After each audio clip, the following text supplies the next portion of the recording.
আমি উদাহরণ আমার পরিবারকে দিয়েই দিই, বাপ, দাদা, চাচা, মামা, খালু যদি অন্যায়ও করে, আচ্ছা ইসলামে এই নিয়ম কি দেওয়া আছে? বাপ কোনোদিন সালাত আদায় করলো না, আমাকে পিটিয়ে ফেললো, শেষ করে দিল, বাড়ি থেকে বাইরে করে দিল, বাপকে মারা যাবে? বলুন এটা যাবে? কোনোদিনও যাবে না। আপনি কেন তাহলে তার উদাহরণ দেন? আল্লাহ যে বলেন যে কো আনফুসিকুম ওয়া আহলিকুমুন নার, তুমি নিজে জাহান্নামের আগুন থেকে বাঁচো, পরিবারকে বাঁচাও। হেদায়েত দেওয়ার মালিক আমি বললাম আল্লাহ, শুধু আমার দায়িত্ব পৌঁছে দেওয়ার। আল্লাহ রাব্বুল আলামিন বলছেন ফাযাক্কির ইন্নামা আনতা মুযাক্কির, হে রাসূল শুধু আপনি উপদেশ দিন, লাস্তা আলাইহিম বিমুসাইতির।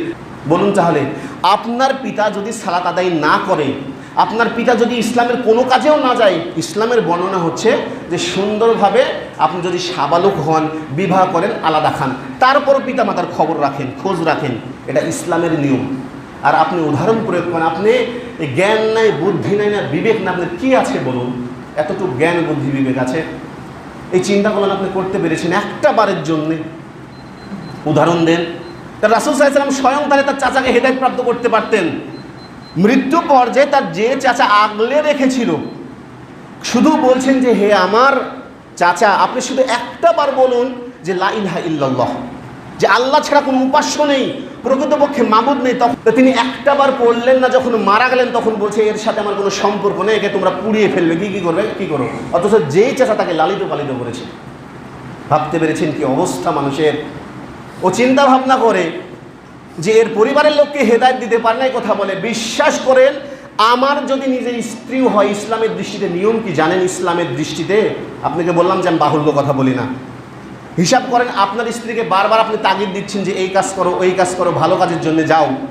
যদি আপনার স্ত্রী না শোনে, সর্বপ্রথম বলছে তাকে ঘরের মধ্যে হালকা আঘাত করো, মানে ছিঁড়া ফাটা মান নয়, কিন্তু হালকা আঘাত করো, হাদিসের বর্ণনা বলছে। যদি তাও না হয় বিছানা আলাদা করো, যদি তাও না হয় সুন্দরভাবে সালিশ দেখো, তাকে ছেড়ে দাও। স্ত্রীকে বলেছে যে জোরপূর্বক জোরে জোরে মারো, এই হুকুম কি আপনার আছে? এই জ্ঞানটাও আপনার নাই। যদি আমার স্ত্রীও হয়, আমার যদি ছেলেও হয়, এই ক্ষমতা নেই আমার ছেলে কি করতে পারবো?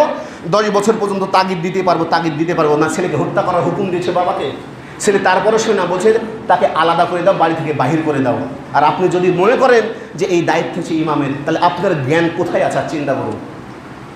আমি এটাই বলছি, স্বয়ং ইব্রাহিম আলাইহিস সালাম তার পিতাকে, যাকে বলা হয় আবুল আম্বিয়া, মানে নবীগণের পিতা, তার পিতাকে সে জান্নাতে নিয়ে যেতে পারবেন না। চিন্তা করতে পেরেছেন? আর আপনাকে আমাকে এই উদাহরণ আপনি প্রয়োগ করেন, আপনার জ্ঞান বুদ্ধি কিছুই নাই, বিবেক নাই, বুদ্ধি নেই, কিচ্ছু নাই।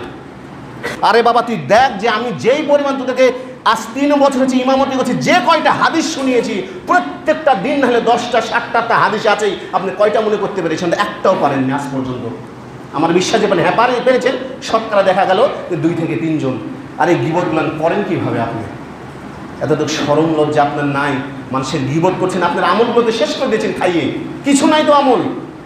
বলছে এমনভাবে আমলগুলো শেষ হয়ে যাবে, আপনি যে পরিমাণে আমলগুলো যদি শুধু গীবত করার কারণে শেষ হয়ে যাবে। ইসলামের দৃষ্টিতে গীবত কার জন্য প্রযোজ্য জানেন? আপনি এর আগে বলেছিলাম, যদি একটা রাষ্ট্রে বা একটা গ্রামে একটা মানুষ অধিক পরিমাণে নেশা করে, অধিক পরিমাণে মনে করে মানুষের সম্পদ মেরে খেয়েছে, আপনি ডিরেক্ট বলবেন ওই লোক নেশা করে, ওর কাছে যেও না। কেন? মানুষকে আপনি সতর্ক করছেন, এখানে জায়েজ। অথচ যে লোক কিছুই করেনি, আপনি পিছনে পরনিন্দা করছেন, মানে আপনার আমল কিছু নেই, আপনি সালাত আদায় করে শেষ করে ফেলে দেবেন, কিচ্ছু করতে পারবেন না। একটা লোক শিরকের আখড়া করে, আপনি নির্দিষ্ট করেই বলুন যে লোক শিরকের আখড়া করে, তোমরা ভাই সাবধান হও, এখানে জায়েজ। কেন? মানুষকে আপনি সাবধান করছেন। আপনার এই চিন্তা ভাবনা, বিচার বিশ্লেষণ কিছু নাই। যদি আসলে দুঃখজনক বিষয়, আপনি চিন্তা করতে পারবেন এই কথাগুলো যখন হবে। এই যে আমি গান বাজনা সম্পর্কে কয়েক জুমা থেকে খুতবা দিই না, গান বাজনা। আল্লাহ রাব্বুল আলামিন স্বয়ং সূরা লুকমানের মধ্যে আল্লাহ রাব্বুল আলামিন দেখবেন যে কোরআনের এক একটা অর্থ যে কী পরিমাণ, যেখানে একটা স্ত্রীবাচক ওটাই অন্য গোত্র হয়েছে পুরুষবাচক। কেন? আমরা শুনি মসজিদুল হারাম, এই হারাম মানে কি জানেন? পবিত্র মসজিদ। আবার দেখেন যে এই তোমরা যেন হারাম খাদ্য খেও না, মানে কি জানেন? নিষিদ্ধ। কোরআন এত উচ্চমানের ভাষা যে আপনি কল্পনা করতে পারবেন না। গোত্র বিশেষে এর পরিবর্তন হয়। যেখানে আমরা বলি মাসিহ মানে হযরত ঈসা আলাইহিস সালাম, ওই মাসিহ মানে বনী ইসরাঈলেরা বুঝে দাজ্জাল। যদি আপনি কোনো বড় কোনো আলেমের কাছে না শিখেন, আপনি বিভ্রান্ত পড়ে যাবেন। চিন্তা করতে পেরেছেন? মানে গোত্র বিশেষে পাল্টে যায়। তা আমি বলেছিলাম যে বিবাহের বাড়িতে যে সূরা লুকমানের 7 নম্বর আয়াতের মধ্যে এটাই দিয়ে আছে যে যারা অসার কথাবার্তা সহ গান বাজনা করে এদের জন্য রয়েছে অপমানজনক শাস্তি।